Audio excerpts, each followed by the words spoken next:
pessoal, tudo bem? Estamos aqui na Resende Web TV, a nossa TV comunitária, para mais uma conversa. Hoje nós vamos apresentar uma entrevista com o homenageado do dia na cidade, né? Com um homem de uma formação intelectual enorme, de um conteúdo denso, mas de uma simplicidade franciscana, né? É o Padre Zé Luiz. Ele está completando 60 anos de sacerdócio, tem grandes comemorações na cidade hoje. Os católicos estão comemorando, mas eu acredito que não só os católicos, porque o Zé Luiz é um homem moderno, tem a postura do nosso tempo, de modernidade, e tem uma visão ecumênica da igreja. Então, essa entrevista, ela é resultado de uma conversa que nós fomos ter com o Zé Luiz na casa dele, nos recebeu lá, como sempre, no jeito dele, naturalidade, simplicidade, né? E acolhimento, para uma conversa sobre a história das igrejas de Nova Resende, da série que nós estamos fazendo na Resende Web, a história das igrejas.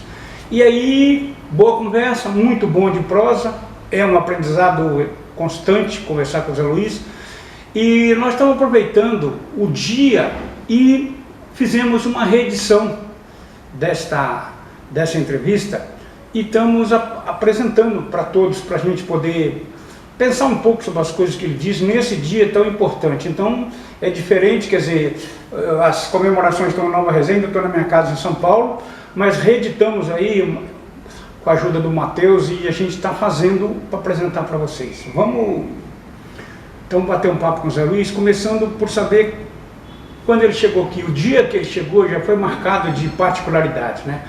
Vamos ouvir.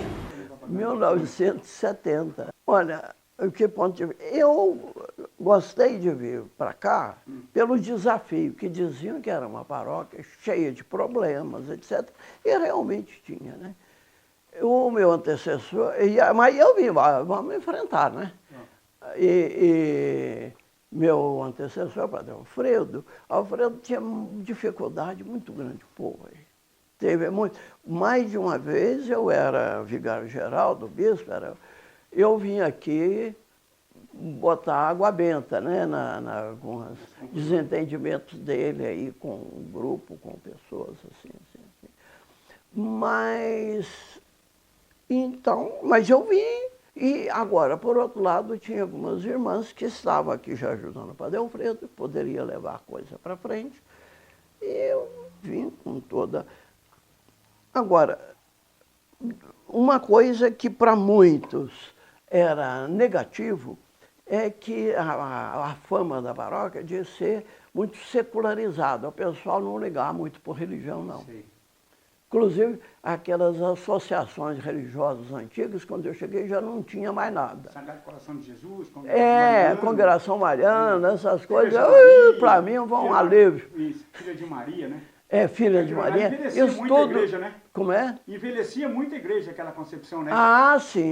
Envelhecia para a igreja arcaica, né? Aqui já...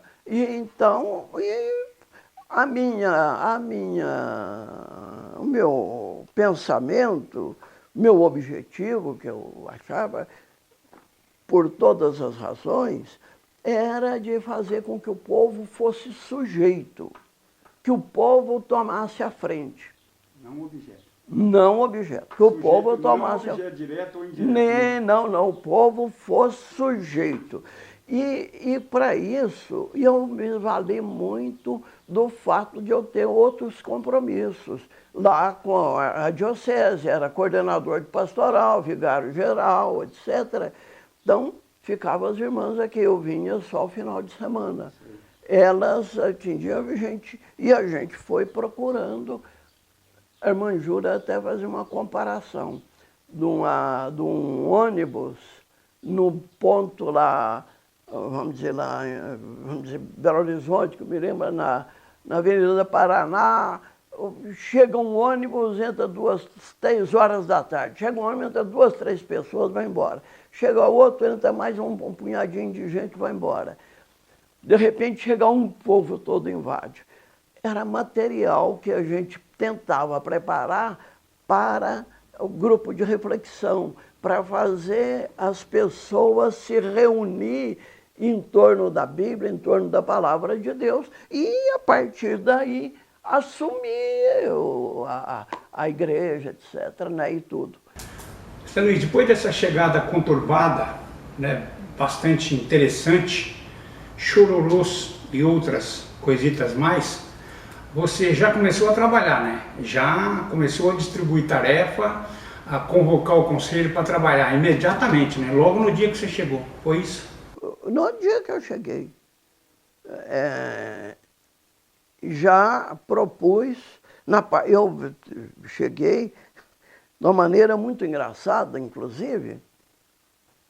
Eu cheguei pouco antes das 11, o bispo veio me trazer, e o padre Alfredo mal tinha saído da praça. Tinha uma rodinha de gente que estava em torno dele, a hora que ele sai, o carro da paróquia saiu, levando ele, aí nós chegamos, aí veio aqueles homens chorando pro bispo. Viram, seu bispo, o que o senhor foi fazer? O senhor mandou o padre Alfredo embora e tal. Chorando por causa do outro que estava indo embora, né? E eu fui recebido dessa maneira, foi ótimo, né? Aí o Dom José ainda falou, não, o outro pároco de você está aqui, está chegando. Ah, mas a gente gostava muito do padre Alfredo e tal. Tudo bem. Mas aí a gente tentou tudo, por exemplo, nesse mesmo dia, né, às 2 horas, reuniu o Conselho Administrativo para decidir uma coisa fundamental, que eu deixei por conta deles. Então, o Conselho, que era o Juju, o Cabo Firmino, o Jorge Vanderlei, Diodato, Sr. Ramiro, Zé Júlio, creio que lembrei todos. Eu deixei por conta deles resolver se as irmãs missionárias ficavam aqui ou não. Porque eu viria só final de semana.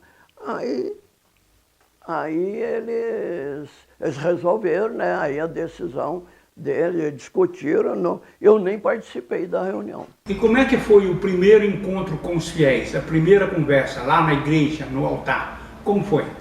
Depois, à noite, na missa, eu falei para o povo, eu não vou poder vir. Aqui sempre eu tenho muito compromisso, etc.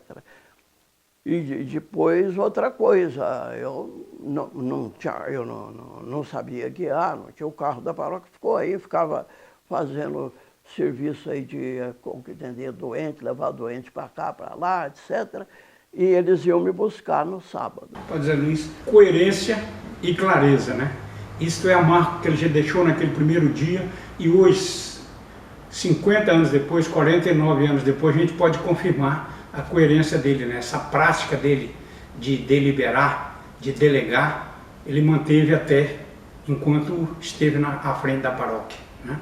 O jeito simprão dele de andar pela roça, de conversar com as pessoas, esse jeito mineiro de ser do Zé Luiz.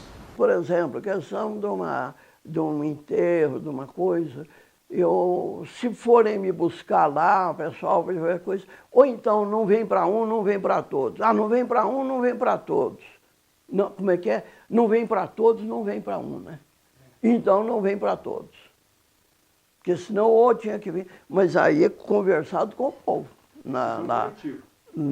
Coletiva, decisão coletiva. Aí, quando eu perguntei se seria o caso de vir para um ou outro, mas aí já podia entender que tinha condição de me buscar, de que eu tivesse...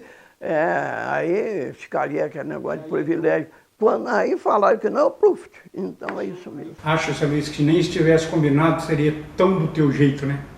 Foi muito interessante. A igreja é o povo, ora bolas. A igreja é o povo. Agora mesmo cedo, eu estava estudando lá com os meninos lá do propedêutico, e então, aí, nas cartas de São Paulo, lá, coisa, fulano e ciclano, lembrança para fulano e ciclano, e a igreja que se reúne na sua casa, igreja que se reúne na sua casa. O que é isso? Perguntei, pois é. Mas aí essa igreja é um grupo de fiéis reunidos. Na casa de Acabou. Na casa desse ou na casa daquele. É a reunião que se faz na casa, como a reunião dos grupos de reflexão. Igreja é o povo. E Deus mora E no não quem tem algum Cristo está no cargo. coração, anda com Claro, claro. E não é quem tem cargo, não, Deus me livre. Esse modelo, né, de cargo mais importante, menos importante. Existe uma coisa muito interessante no imaginário comum, né, que são as diversas histórias de Santa Rita, né? A questão da ferida na testa, da cicatriz, né? O cheiro que ela exalou da morte. A imaginação popular encontra respostas na fé, né, para essa história. Como é essa história de Santa Rita? Santa Rita era diabética. E então, dois detalhes que se transformaram numa lenda fabulosa, que tem seu fundamento. Ela tinha uma ferida na testa que dificuldade de cicatrizar, nunca sarava. Isso é diabético, dificuldade de cicatrização. E quando morreu, um perfume enorme saiu do quarto dela. Aí a lenda diz que o perfume foi percorrendo, foi avançando e chegou no mundo inteiro quase. Mas esse perfume, evidente, era a fama dela. Mas tem um fundamento. Ela morreu de coma diabético. No coma diabético, o corpo da pessoa exala um perfume de rosa. E a ferida na testa foi atribuída à devoção dela, à paixão de Jesus. Seria um espinho da coroa de espinhos de Jesus, né? Que seria, então, a raiz daquela ferida que não sarava. Tem uma imagem dela que é com uma ferida na testa, muito famosa. Todas. Creio que, em geral, todas as... Acho que não tinha diagnóstico naquela época. Ah, não tinha diagnóstico para isso. Não. Hoje é que a gente tira essa conclusão. Muito rica essa história, quer dizer, são as histórias aonde mistura a vida da pessoa com a questão da santidade. Da santidade, exato, com os valores dela. A concepção do povo, a fé, faz as adaptações. Faz as adaptações, para as realidades, né? Aliás, a dona Sebastiana, não sei se conhece, se lembra dela. Dá um nome lá para o salão. Isso. A dona Sebastiana, uma vez nós fizemos uma historiazinha de Santa Rita, e ela falou de uma outra lenda da vida de Santa Rita, que ela queria entrar para o convento e as freiras não deixavam, não permitiam. E aí que os santos mais famosos lá pegavam, colocavam, as freiras estavam em oração lá dentro, de repente a Rita estava lá em oração com elas. Elas punham para fora os santos tais, colocavam lá dentro do convento. Dona Sebastiana disse o seguinte: vai ver que o povo fez uma comparação. Para o povo, ela era freira, era melhor até do que as outras freiras, mas como ela era viúva, as freiras não aceitaram no convento, mas deixaram ela ficar vestida de freira na portaria lá atendendo. Então, as freiras diziam que ela não era freira e o povo dizia que era. Os tais santos era o povo que dizia, não, ela é assim. E as freiras diziam que não era. E ela arrumou uma solução para Dona Sebastiana. Dona Sebastiana achou, entendeu uma interpretação para isso, para essa lenda. Porque, claro, que são coisas fora de propósito. Santa Rita disse que as freiras trancavam a porta, que era um portão muito grande de ferro, que ela não entrava, mas ela aparecia lá dentro. Ela aparecia lá dentro, mas era o povo que dizia. Muito boa história. Dona Sebastiana tem toda a razão, ela é a voz do povo, e a voz do povo é o que vale, é o que prevalece. Independente das histórias, existe a fé que está acima de todas essas questões. Está muito na moda hoje em dia a discussão sobre o Estado laico, né? Mas na nossa história especificamente, a história da Igreja e do Estado se mistura muito, né?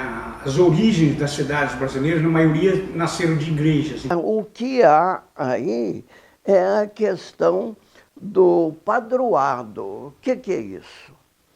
Padroado é o seguinte, os reis de Espanha e Portugal tinham um convênio com o Papa, o seguinte, um acordo que era o seguinte, a Igreja Católica não ia fazer missão, não ia mandar missionário, gente para nada.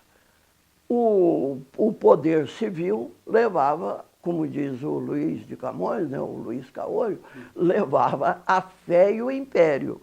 Levava a fé e o império. Então, a religião católica e o poder civil era uma coisa só.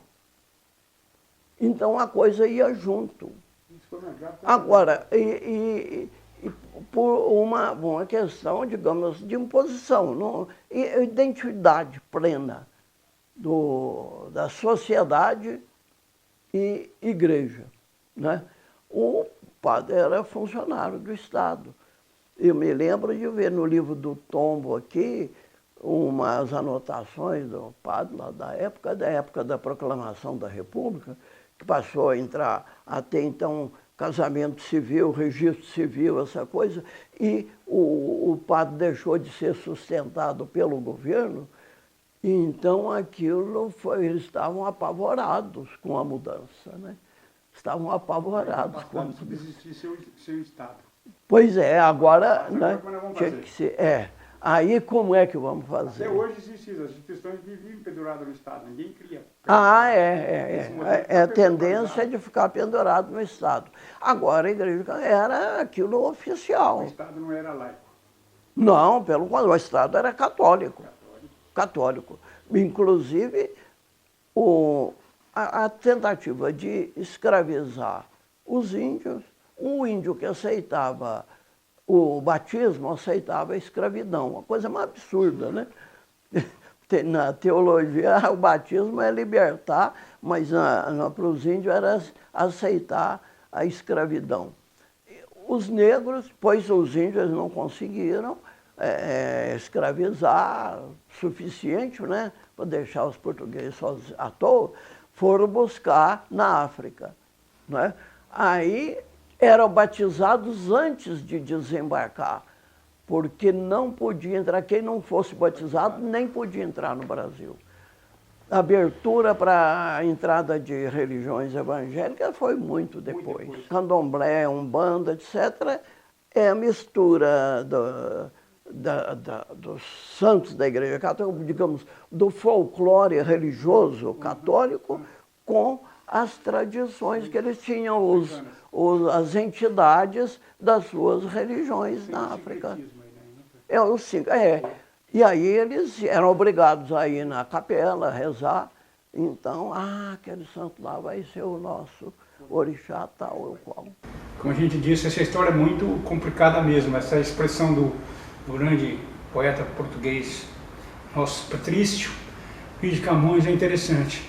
Levava o império e a fé. A gente nunca vai saber se levava o império da fé, a fé do império, e havia uma mistura de interesse muito grande. Essa relação muitas vezes é promíscua. A história sempre trata dessa questão. Zé Luiz, vamos voltar à nossa vidinha aqui da paróquia, de quando você chegou. As finanças estavam em dia? Tinha dinheiro? Qual era a situação? Economicamente, a paróquia estava em dificuldade. Falida. Era muito difícil. Para dizer, pelas normas da diocese daquele tempo, o chamado vigário econômico, é esse que não tinha obrigação de ficar na paróquia, o salário era 2/3 do salário mínimo. Era menos de um salário mínimo. E depois eu vim em abril. Eu só fui receber em agosto, porque até então não tinha dinheiro. Em julho fez uma festa de São Sebastião, que não tinha sido feita no começo do ano, aí arrecadou algum dinheiro e se arrecadou algum dinheiro e aí pode acertar o que, né? Aí que eu recebi aqueles meses todos né? Porque não aí a gente, aí para as irmãs, elas não tinham de onde, fonte, né? Então tinha 2 salários para elas, mas era tudo que entrava. Então era começar do zero, né? Reunir a comissão, criar parcerias, pedir ajuda da comunidade, que sempre teve boa vontade, e nas parcerias e na crise buscar solução para resolver o impasse financeiro da paróquia, né? Essa questão de reformas, questão administrativa, não me importava muito, não. Não deixava por conta do pessoal. E a gente reunia todo mês, né? Regularmente. Evidente, eu estava junto, mas a palavra era da turma, né? Era do pessoal. Eu não me lembro, nunca, jamais eu iria... As comissões que cuidavam de tudo. Cuidavam de tudo, claro. A gente estava junto, ouvindo, ajudando a refletir, trocando ideias. As peças sacras da igreja, as peças de valor que a igreja tem, na matriz especificamente, elas são cuidadas? Você voltou um olhar para isso? Como elas estão? Eu mandei restaurar uma imagem que era do senhor morto, mas era uma imagem antiga, articulada. Aquela imagem é antiquíssima. Um padre que veio de São João del Rei para cá, é que comprou por lá, porque eles estavam trocando os modelos de imagens por um mais moderno lá, mas lá naqueles tempos, dos 1800, sei lá quando. E ele trouxe essas imagens de Semana Santa para cá. A imagem de Jesus, e essa imagem é articulada. Quer dizer, ficava na cruz e depois tinha, na sexta-feira, tinha a cerimônia de descendimento da cruz e punha no esquife. No meu tempo já não faziam isso, então ela ficava sempre no esquife. Estava muito cheio de pingo de vela, que o povo tinha aquele negócio de devoção de encostar a vela na imagem do senhor morto, etc. Então estava cheio de pingo de vela e coisas assim.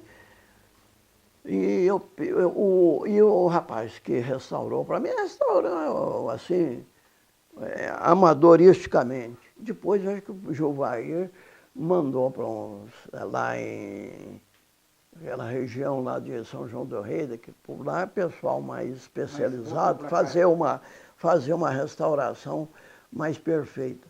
Mas aqui, esse rapaz aqui de Guaxupé que fez para mim, aí depois ele mesmo falou que continuar com aquela articulação, bom, continuaria sujando a imagem para pôr a imagem do senhor morto e acabava estragando a imagem, madeira, etc., muito antiga, então que não valia a pena. Aí a gente deixou ela fixa e comprou uma de gesso para... E ela está onde, essa imagem? Está guardada aí ou está na igreja? Não, está na igreja, é aquela imagem grandona na cruz, que está na cruz lá, no fundo da igreja, lá no coisa, ficou lá.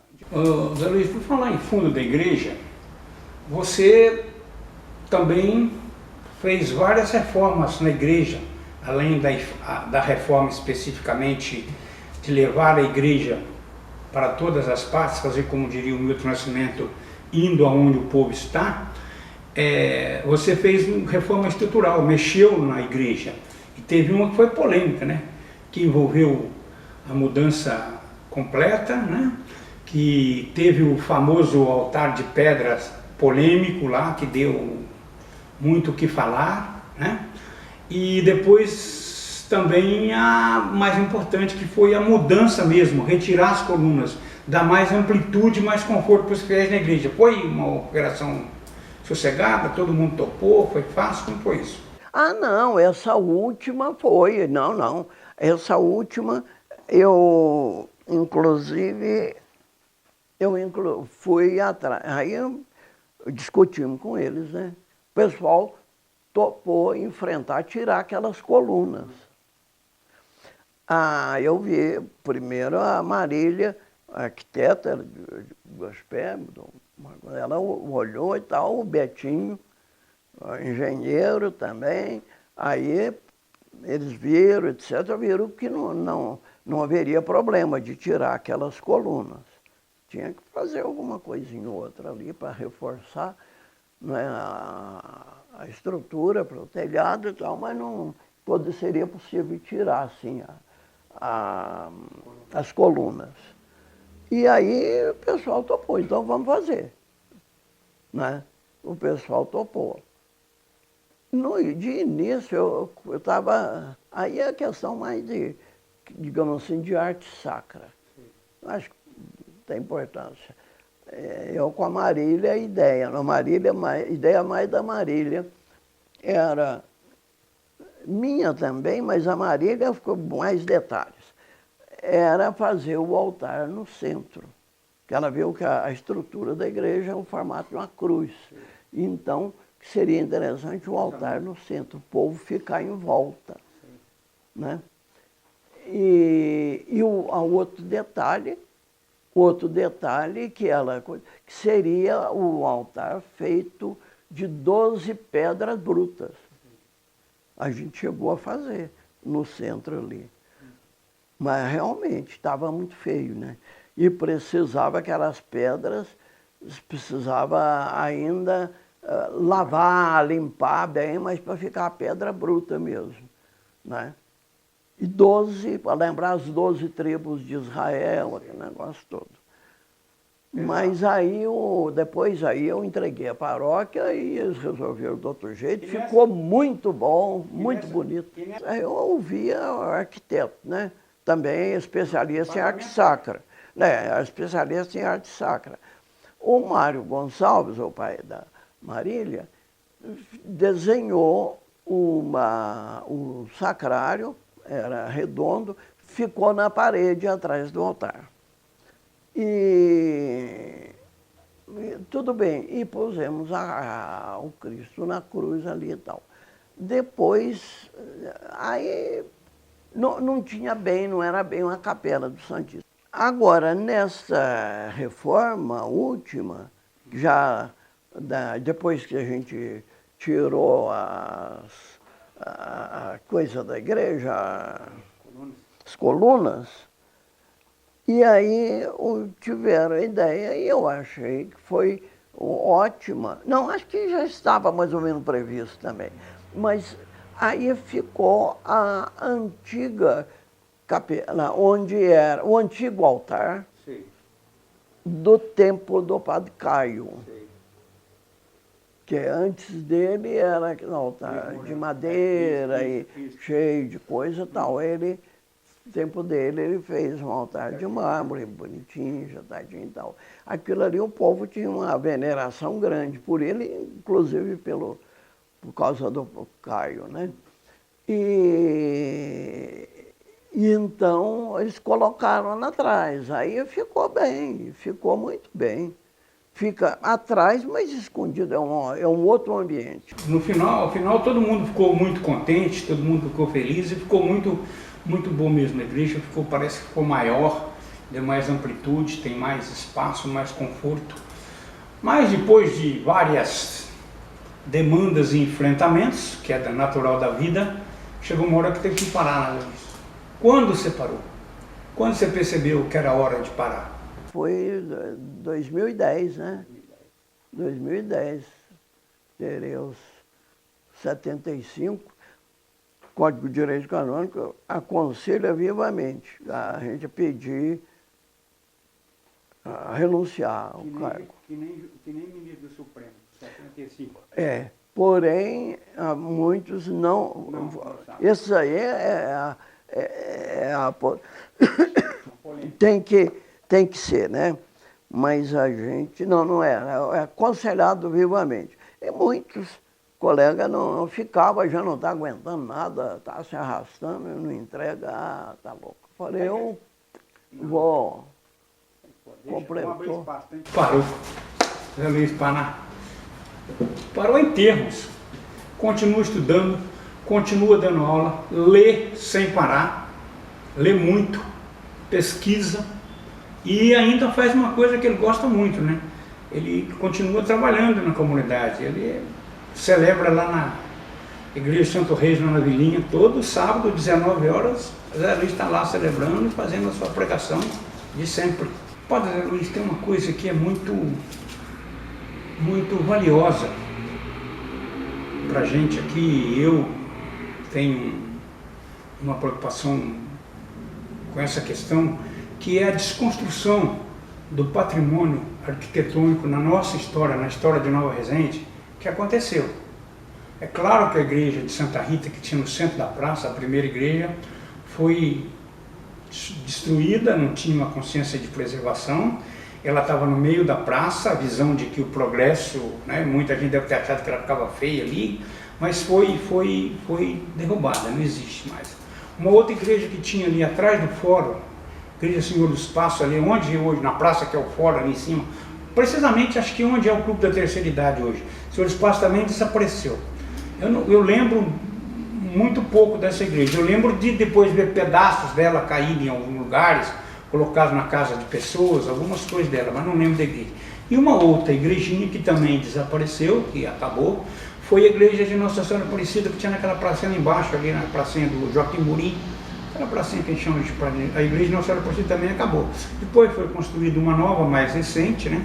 Aquela igreja de Nossa Senhora Aparecida lá na ponta da rua, mas essa é de história.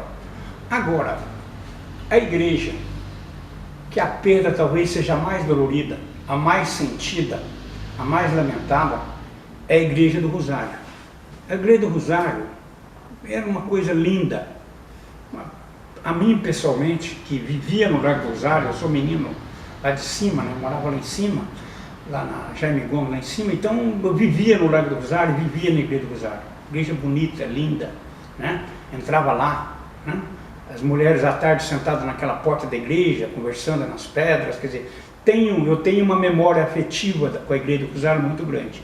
E ela foi devagar se esvaziando de importância, esvaziando de valor, porque foi tirando as coisas devagar lá de dentro dela, não sei o que foi, para onde foi, como foi. Acho que quando se chegou aqui ela já estava muito decadente, ela já estava caindo, não sei. Eu saí de 1969, quando eu fui para São Paulo, e a igrejinha já estava bem capenga lá.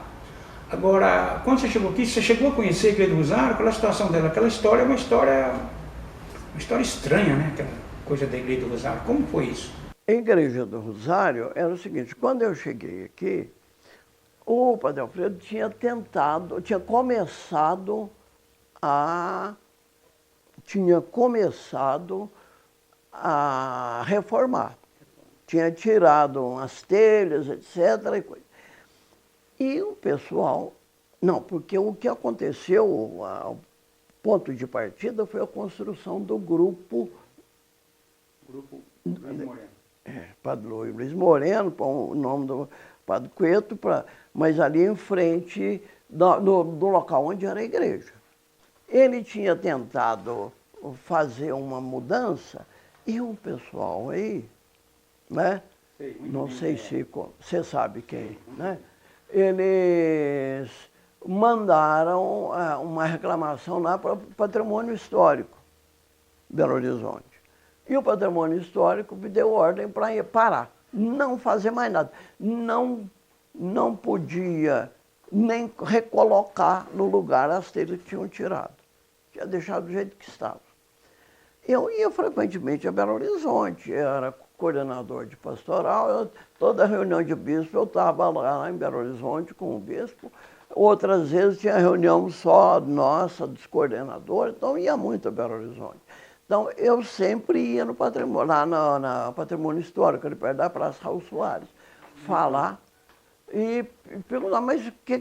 mas por enquanto nós não temos condição, é preciso da gente ver, por enquanto não temos condição. E foi ficando assim. Aí, depois, mais ou menos na mesma altura, mandaram uma queixa lá para a Secretaria da Segurança, um ofício aí com o pessoal da escola, etc., para a Secretaria da Segurança pedindo uma providência porque estava perigoso a igreja cair em cima das crianças que elas Ficava brincando, não tinham pátio, elas brincavam em roda da igreja. Grande cascata. A secretária chegou lá para o bispo. Secretaria da Segurança mandou, inclusive, fotocópia da carta e com as assinaturas, etc., né? Lá para o bispo, falando para o bispo, então, tomar uma providência. O bispo falou, tem tudo lá na diocese? como? Tem tudo isso lá na diocese, lá na sede? Deve ter, né? Deve ter aqui. Tá bom, eu vou dar uma olhada. O bispo, o Dom José, sempre porque eu morava lá no palácio com ele, falou, Zé, você resolve esse negócio lá.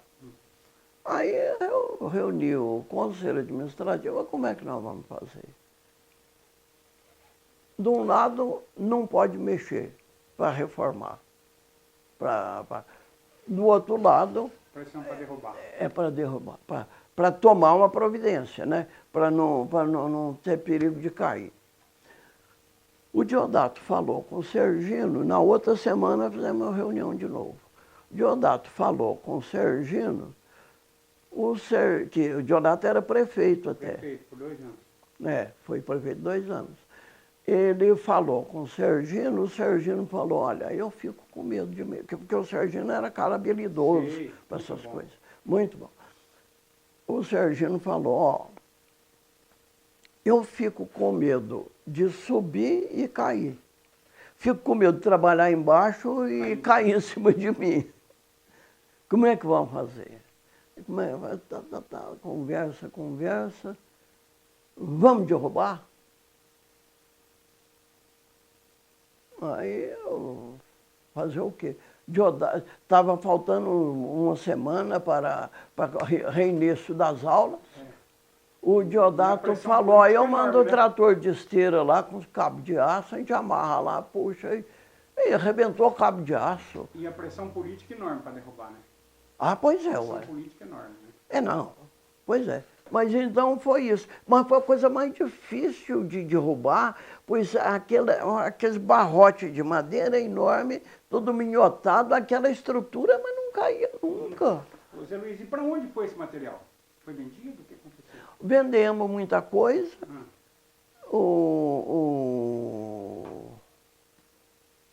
A madeira foi vendida, alguma coisa foi aproveitada onde é hoje o salão paroquial, as primeiras coisas, foi feito muito com madeira de lá. O Sergino fez inclusive um palanque onde fazia o leilão com madeira de lá. Pois é, Pastor Luiz. Tem coisa estranha nessa história da Igreja do Rosário, né? A gente precisa apurar melhor, saber direito o que tem aí. Como diz a cultura popular, nesse angu tem caroço. Precisa ser melhor explicado. Mas tinha uma coisa na Igreja do Rosário, Padre Luiz, uma coisa muito bonita que era o altar. O altar era lindo, eu lembro daquele altar de madeira, muito bonito. E esse altar? O que será que foi feito dele? Porque santos, coisas menores, desaparecem, mas um altar, né, enorme, me parece que ele era uma peça só, ou era muito articulado, não sei. Você tem notícia do altar? Você sabe alguma coisa sobre o altar? Lembro, mais ou menos. Eu me lembro muito bem de ter visto uma igreja, o mesmíssimo modelo, lá em Coromandel. Belezinha, limpinha, arrumadinha, pintadinha. Do jeito. Eu não sei qual que é cópia de qual, mas é a mesmíssima planta, mesmíssimo projeto, lá em Coromandel, coordenação do Paulinho. Coincidência enorme, Coromandel, lá no Alto Parnaíba, lá perto do Triângulo Mineiro. História que merece pesquisar. Padre Zé Luiz, o senhor é um estudioso, um pesquisador, mundialmente reconhecido e respeitado pelos seus estudos do Evangelho, né? Inclusive em várias línguas, né? E está sempre pesquisando e fazendo releituras. Quais são as suas últimas releituras, as suas últimas pesquisas? O que o senhor tem encontrado de novo que a gente pode aplicar aos nossos tempos? O Evangelho diz o seguinte: vocês são o sal da terra. Agora, acontece, aí vem que o sal dá sabor, etc. Acontece que naquela época o sal era mais importante ainda, não é para dar o sabor na comida, é para preservar os alimentos. A carne, peixe, etc. As histórias do Evangelho, está lá, tantos peixes, o povo saía carregando peixe no embornal, não é possível, tinha que ser salgado, né? O sal é que impede a corrupção dos alimentos. E agora eu estou, outro dia me ocorreu, no texto grego, que pode, o artigo você pode traduzir pelo pronome demonstrativo. Vocês são o sal da terra. Se este sal perde a força,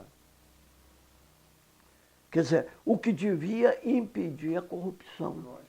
Então, qual é o país mais católico do mundo?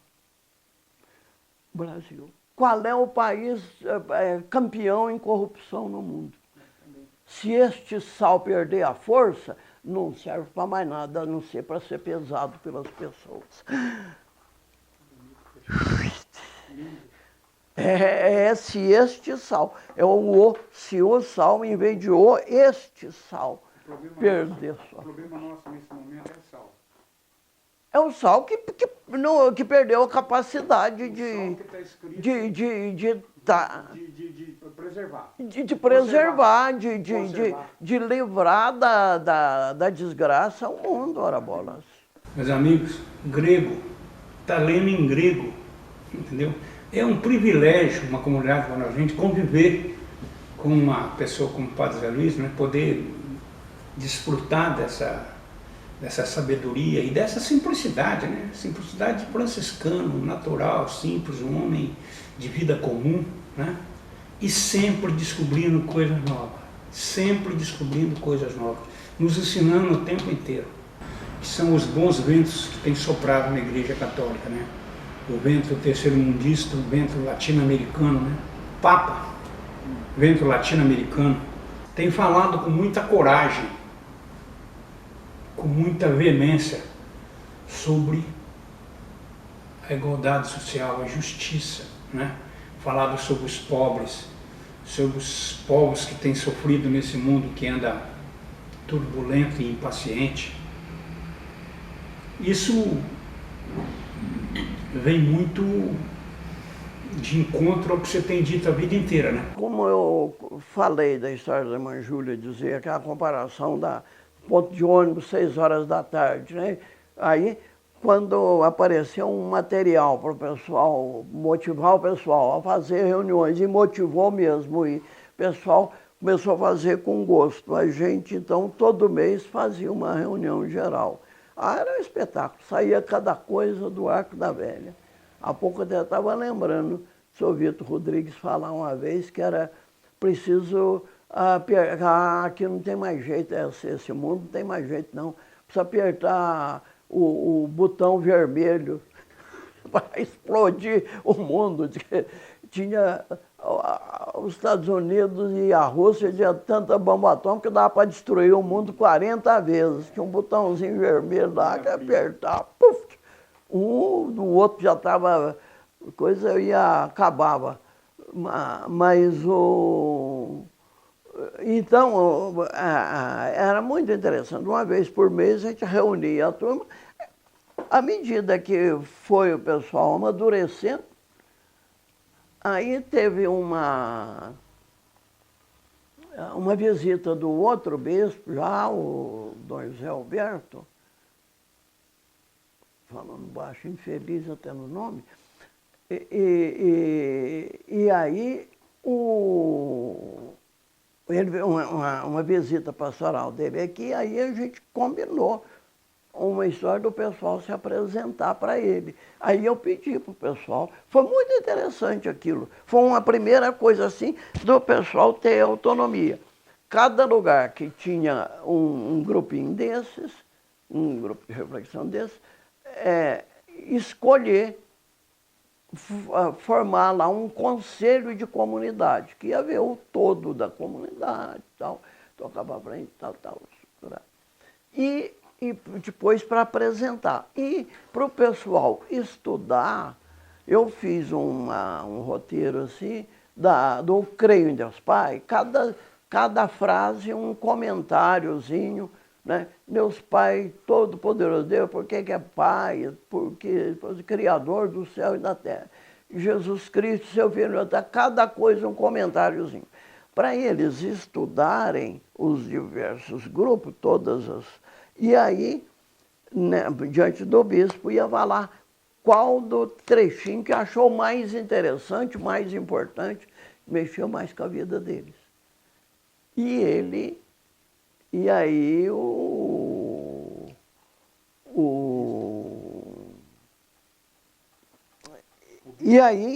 e assim foi feito. E o bispo ficou umas 2 horas escutando o pessoal.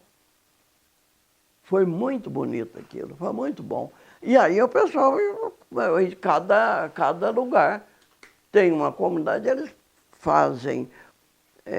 Agora, depois, outros não deram muita importância. Deixaram a coisa. Mas tem uma celebração toda semana, né? E entre que eles é que fazem lá. Tem o pessoal que prepara para o batismo, andaram querendo acabar com isso, né? Tem uma série de coisas que tem cada comunidade. E a atuação fora. Vários bairros aí de zona rural, a associação do bairro, quem começou foi pessoal da igreja, as comunidades. Tenho certeza que você tem caminhos, você não perde a esperança e é um otimista, eu também sou. Ser a igreja do Papa Francisco. Aí eu, em saída, ia atrás, não tem importância se qualquer coisa, o Papa Francisco disse, prefiro ver uma igreja suja, enlameada, do que ver trancada dentro de casa, olhando para o próprio umbigo e entrando em depressão. É preciso sair atrás, ver os problemas e ajudar a humanidade. Hoje, então, com essa tendência de direita, de autoritarismo, de ditadura, que eles estão toda hora falando, não estão querendo isso. Mas está passando da hora de dar a autonomia, autonomia para o povo. O povo ser sujeito, precisa cuidar disso. A única coisa, eu vou dizer uma coisa, que eu acho documentos de bispo estão muito bons, falando tudo disso. Só que falta pôr em prática. Documento dos bispos estão uma beleza, tem documento sem... comunidade de comunidades. E comunidade agora, vou ter que preparar um roteiro sobre essa última, ainda não li não, mas já olhei o índice, beleza, só fala nessa linha. Porque aí no grupo pequeno, aí o pessoal tem condição de ter uma consciência mais clara, mais nítida, eu quero isso. Pois é, o Zé Luiz, Padre Zé Luiz sempre fez receitas mais simples, mais verdadeiras, né? Uma sociedade de irmãos mais justa, igualitária, todos nós queremos. Então precisamos construí-la, precisamos todo mundo ajudar, ouvir, conviver com divergências de forma civilizada, né? Ouvir, discutir, mas buscar o bem comum, né? É uma coisa tão simples, e isso na comunidade, no pequeno universo, na vila que nós vivemos, é mais fácil, basta ter um mutirão de boa vontade, né? Todo mundo querendo dar certo. Terminamos aqui esta conversa, essa entrevista, digamos, especial no dia de 60 anos de sacerdócio do Padre Zé Luiz. Mas está muito bem, Resenha do Web, TV aqui sempre, trazendo novidades para vocês, conversando. Semana que vem no programa Toró de Palpite, naquela rodada de entrevistas, nova entrevista, mais uma pessoa importante falando de Nova Resende, falando sobre questões importantes, comportamento, educação de filhos, né? Cuidados. Então acho muito importante, a partir da semana que vem, uma nova entrevista aí no Toró de Parpite. E hoje, muito obrigado, parabéns para o Zé Luiz, obrigado a todos que acompanham a gente aqui, né? Viva Nova Resende! Viva a Vila Nova de Resende! Viva! Um abraço, tchau! Resende Web TV, cada vez mais perto de você.